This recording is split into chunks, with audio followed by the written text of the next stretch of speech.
seems like yesterday. It was the wedding and now this. Do you think I could go in for a little bit? Yes, but don't wear out Meg. I won't. Oh, Mr. Lawrence. Oh, man. This must be one of the happiest times in this household. Indeed. I'm sorry I couldn't be here when it happened. Mr. Brooke came over and told me the good news as soon as I got back. We had some anxious moments, but the joy came with the birth. Is Joe coming with me to the train station to meet my grandson and Amy? I think she's a little busy right now. You best go with her. Alright. It'll make for a better reunion here. Oh, and remember, Joe wanted to be the first one to tell Lori about Meg, so don't even hint. Not a peep, ma'am. But you know Lori's hard for anything past him. Well, hello there, sir. Good day, Mr. March. This must be one of the proudest times of your life. Indeed it is, and to think we'll be all together for Christmas. It's a banner day, I'll say. It certainly is. Well, I better be off. Until Miss Joey promised solemn secrecy. Grandma, Grandpa. Meg and John are like two children with a new toy. Yes, indeed. Joe was huddling around the cradle and mother hen. She said she's already written a story about the blessed event.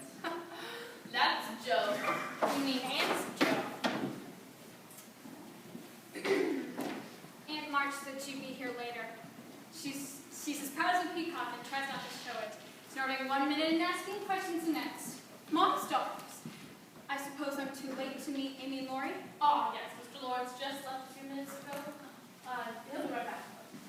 Well, Joe, this came for you while you were away. Aunt March's. I believe it came directly from the publisher's office. Not one I've ever heard of. Oh, look, it's Professor Trundle's newest translation. Author's copy, with an autograph. Oh, dear man has actually credited me for being an inspiration for finishing the project. Well, that's no surprise. Well, the truth is, he's much more of an inspiration to me. He told me to write about things closer to home, things God has placed in my heart.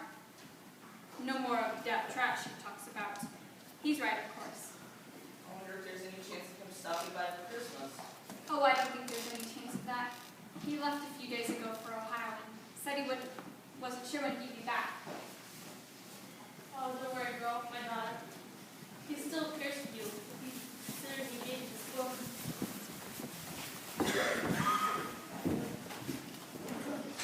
Merry Christmas. Oh, you're home! Christmas. Oh, my dear. Amy. Father. Yes, Mother. Everything's fine. We're here now. Lori. Miss Amy, Mr. Lori. Bless my soul. I forgot not to make a racket. And here's Hannah to lock me in the Oh, closet. Mr. Lori, you're the Barney, but I'm here than ever, and that's the truth. Merry Christmas. Merry Christmas. How's Father Brooke and the little mama? Why didn't you wire us before we got home? Grandfather was so mysterious. He refuses whether to say it's a boy or a girl. I had my orders and my notes before me.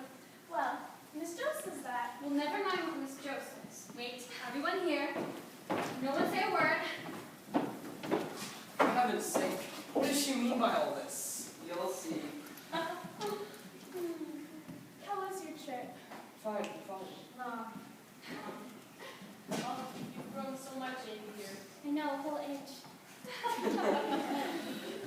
dear. My goodness, you haven't changed much, have you? Your dress looks lovely. Thank you. It's from a fancy store in Paris.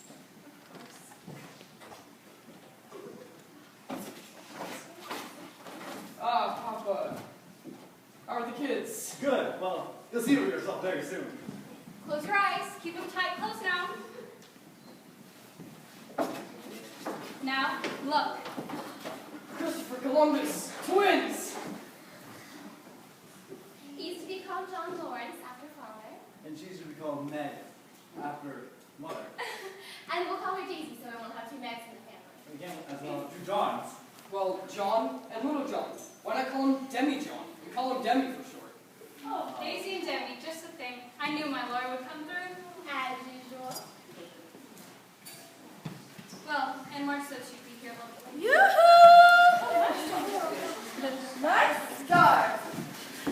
I'd better get back to the turkey. See the longest snow-covered unsheltered churches as ever? Fine March family tradition. See if Aunt came break your neck in the snow. Thank you for sending me to Europe, Aunt March. It's good to have you back, although I doubt you'll deserve me any more than you have the last 3 months. As for you, Joe, well, you've been a great help to me despite the time you spent writing. I knew she had it in her to succeed, but I had to drive into her when she was younger. If she had depended on those indulgent parents of hers, she would have been married to some local yokel and had a baby or two to interfere with her career. Is that quite fair to Megan Joan, Aunt March? Well, we can only wait if she's not fit in this life. At any rate, I have a bit of news for all of you, and for Joe especially. I know this is quite a surprise, but I'm not as young as I used to be. No. And so, I've decided to consolidate. My Plumfield estate is simply too much for me to keep up with, and I've decided to move in with Aunt Carol. She's plenty of room for both of us. And Joe, I'm leaving Plumfield to you. Joe, when I overheard you quarreling with this young man at Meg's wedding reception, you said something that stuck with me. You said that someday you wanted to help disadvantaged youngsters get a better start in education. And you've already proven to me what is all you've accomplished in your own life. And then, when we lost little Beth, I got to thinking some more. That little angel did more to spread love and good cheer than I ever will.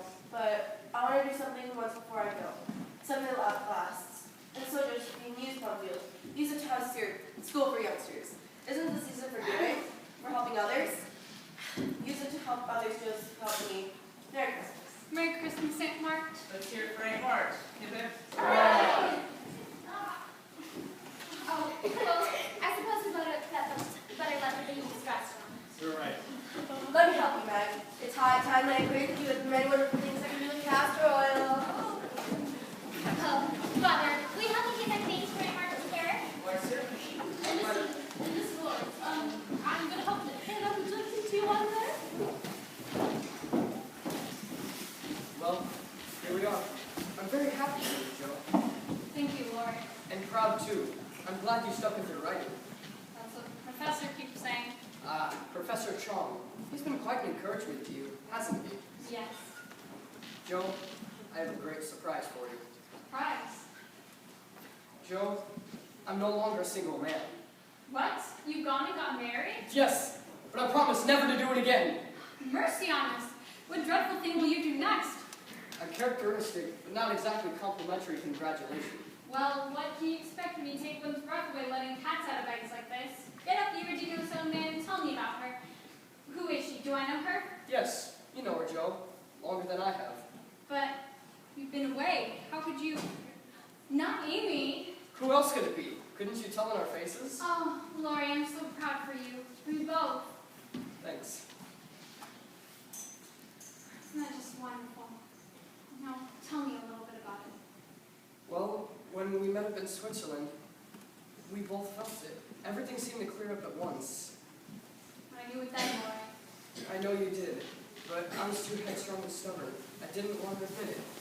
And it took me a hard mistake to show me I was wrong, Joe. And then Amy and I fell into our other places? Yes, and I could honestly share my heart with Sister Joe and wife Amy. I love them both dearly. Congratulations, sis.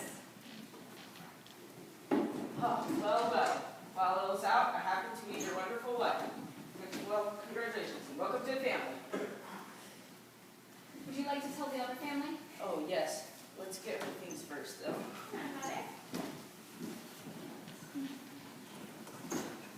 Every year, there's going to be a lot of squealing. Merry Christmas, Joe. Merry Christmas, Lori.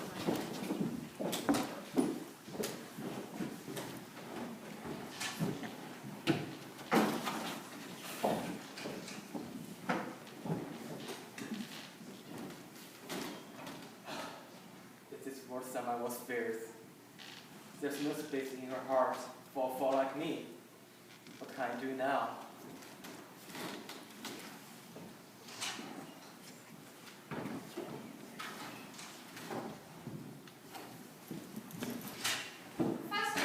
Professor Tom. Marge, you surprised me. Not as happy surprised as I am to see you. And I'm so glad to see you. Merry Christmas. Merry Christmas. I thought you'd left for good. Do you think I should go off somewhere with no farewells? For those who have been so heavily come to me? No? No. Oh no, I didn't think so. I just know how busy you've been with your own project since you came east. I have hoped to surprise you with Christmas visit. One last visit before I go. So, you're leaving for good then? I have no longer any business here. It is done, Miss March. I have. Please call me Joe. Oh yes, thank you. You. What a cute little name. You. Miss you. I have something serious to say to you. Well, sit down. Better I sit this on the street far from your heart. You know I won't bite you. And besides, it's starting to drizzle. Oh yes. Dear Miss you. I'm moving far away. Where? Now let me think. What place name? Oh yes, now I got it. Cincinnati, Ohio. What do you plan to do there? Teach Chinese. But you're doing that with great success here. But in Cincinnati, I got a chair. But you have chairs in Mrs. Kirk's boarding house, and plenty of books to borrow from Aunt March's library. This is a chair in the university. I'm to be department chairman. Oh, sounds like a good opportunity. I'm sorry, I shall miss you a lot. Will you? We have been good friends. No? Yes. Oh, yes, Our dearest, why do you cry? because you're going away. It's too good. Very good. It is? You, I have nothing but love to give you.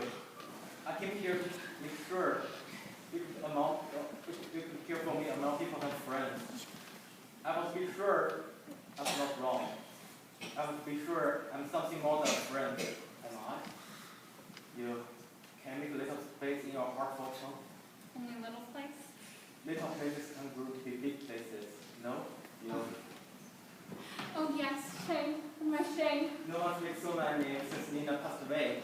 So, you loved before? I gave my first love to her. Who was she? My sister, but you, my 我的爱人，初恋是最好的。That's it sound. Plummy. Perfectly plummy. Tommy, Sweetest words I ever heard. I love you, you. I love you, Shane. My Shane. Dear lovely gentleman.